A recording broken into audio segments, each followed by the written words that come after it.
hidayah itu merupakan nikmat khusus yang Allah berikan kepada orang-orang khusus. Nikmat utama yang Allah berikan khusus kepada orang-orang yang hanya dicintai oleh Allah saja. Sebagaimana yang telah disabdakan oleh Rasulullah sallallahu alaihi wasallam, "Innallaha yu'tid dunya may yuhibbu wa man la yuhibbu."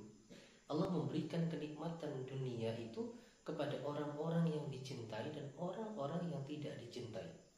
Semua mendapatkan kenikmatan dunia. Orang yang dicintai oleh Allah, orang-orang yang beriman. Orang-orang yang tidak dicintai oleh Allah, orang-orang yang tidak beriman juga mendapatkan nikmat. Karena apa? Nikmat dunia itu tidak ada nilainya di sisinya Allah. Maka semua mendapatkan nikmat dunia. Tetapi wala yu'tid dina illa liman ahabba. Tetapi Allah hanya memberikan kenikmatan kefahaman agama hanya kepada orang-orang yang dicintai oleh Allah saja. Sampai Rasulullah sallallahu alaihi wasallam menegaskan, "Faman a'tahullahu dina faqad ahabbahu." Barang siapa yang diberikan kenikmatan kefahaman agama, maka berarti Allah cinta kepadanya. Maka ketika hidayah ini adalah nikmat khusus yang diberikan oleh Allah secara khusus kepada orang-orang tertentu, maka itu adalah sebuah pemberian nikmat yang sangat spesial. Bahkan Nabi Muhammad Rasulullah sallallahu alaihi wasallam pun tidak bisa memberikan hidayah kepada orang yang dicintai sekalipun. Makanya ada ayat yang kemudian diturunkan oleh Allah Subhanahu wa taala, "Innaka la tahdi man ahbabta." Wahai Muhammad, engkau tidak akan bisa memberikan petunjuk hidayah kepada orang yang kamu cintai sekalipun.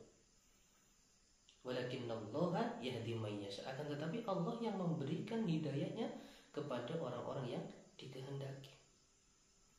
Inilah yang disebut nikmat khusus yang diberikan khusus oleh Allah kepada orang-orang yang khusus, yaitu orang-orang yang dicintai oleh Allah Subhanahu wa ta'ala. Maka ketika kita sudah mendapatkan hidayah tersebut, mendapatkan hidayah dari Allah Subhanahu wa ta'ala, kewajiban kita untuk tetap menjaga hidayah tersebut agar tetap di dalam diri kita. Jangan sampai kemudian hidayah tersebut hilang. Jangan sampai kemudian hidayah tersebut dicabut oleh Allah dan kemudian diberikan kepada orang lain. Maka kewajiban kita untuk menjaga hidayah keimanan yang ada di dalam diri kita itu dengan 4 cara. Dengan 4 cara, yaitu 4 tali iman. Agar apa? Allah selalu mempertahankan keimanan ini di dalam diri kita. Rasulullah sallallahu alaihi wasallam memberikan petunjuk kepada kita, "Laisa adamiyun illa wa qalbuhu mu'allakun baina asabi'aini min asabi'illah." Tidaklah ada anak Adam melainkan hatinya itu berada dijepit, digantungkan di antara 2 jarinya Allah. Faman sa'a aqama wa man sa'a azaghah. Siapa yang dikehendaki oleh Allah, maka Allah akan menetapkan hatinya di dalam keimanan, di dalam hidayah. Dan barang siapa yang dikehendaki oleh Allah, maka Allah akan menyesatkan dia. Nah, oleh karena itu kita berkewajiban untuk menjaga terhadap hidayah kita. Hidayah yang sudah Allah berikan di dalam diri kita, wajib kita jaga. Caranya dengan 4 tali iman. Yang pertama yaitu adalah asyukur. Kita harus betul-betul bersyukur kepada Allah. Apa yang harus kita syukuri? Yang kita syukuri adalah semua nikmat Allah. Yang paling terutama adalah nikmat hidayah dari Allah Subhanahu wa ta'ala yang ada di dalam diri kita.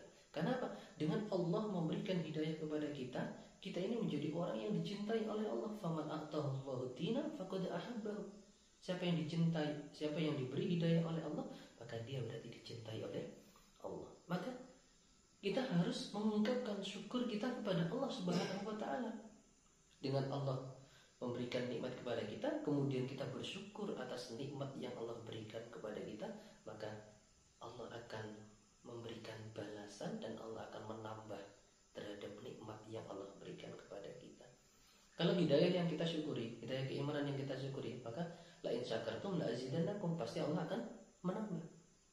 Ditambah keimanan di dalam diri kita ini, terus meningkat kefahaman agama kita, keimanan kita juga terus meningkat, sehingga Allah akan menguatkan tali iman di dalam diri kita, sehingga Allah juga menjaga terhadap keimanan kita sampai akhir hayat husnul khotimah.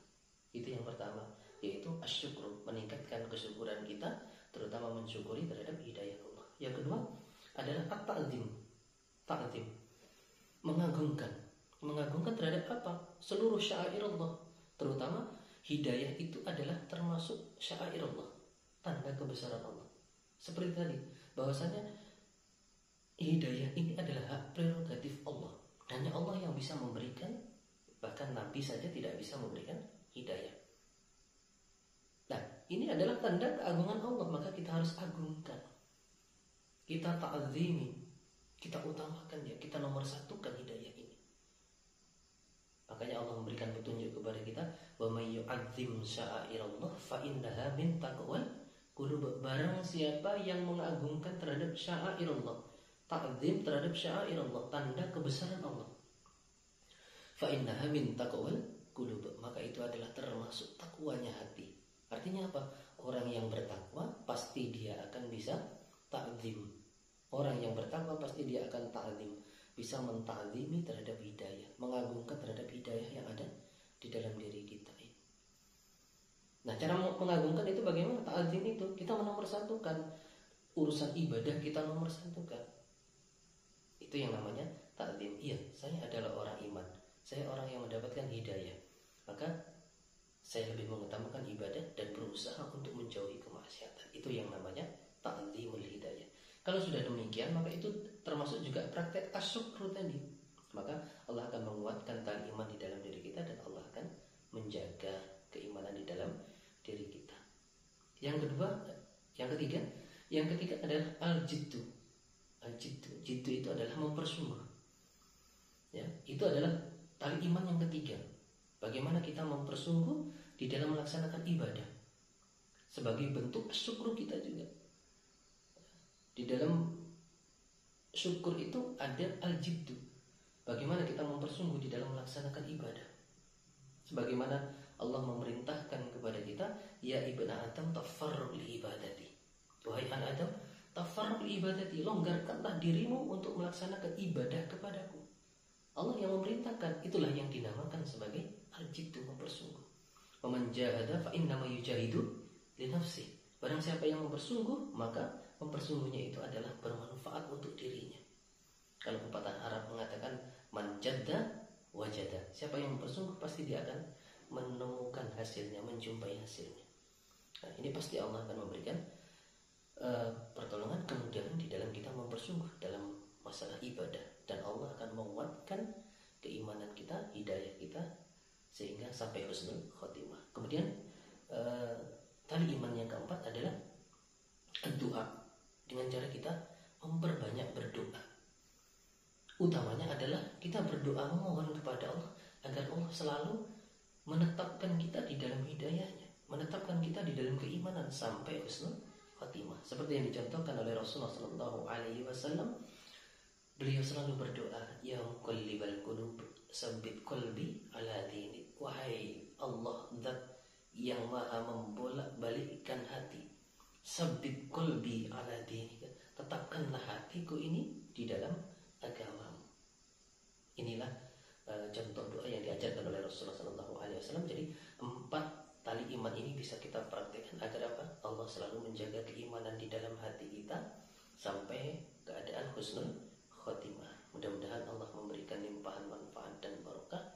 Jazakumullahu khairan. Assalamualaikum warahmatullahi